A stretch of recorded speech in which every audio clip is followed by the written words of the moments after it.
It's Fun Toy Friday! Hi, I'm Shelly and I'm a speech-language pathologist at Carolina Therapy Connection. One of my favorite toys is wind-up toys. I can do a lot of different things with wind-up toys with kiddos. For one, I can talk about the animal. Look, it's an owl. The owl says, hoo, hoo.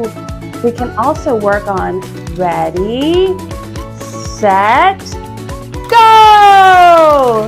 The kids really love these toys. We get a lot of giggles. We can also work on things like help, because most of my kids can't quite make the things turn. So we get a lot of practice at asking for help. Wind-up toys are also fun for older kids to help break up harder tasks. So for example, some of my kids doing articulation drills, they need a little brain break. So playing with wind-up toys for just a minute and then going back to their task is really helpful. Ready, set, go! You can check out more wind-up toys on our Amazon storefront. It's Fun Toy Friday!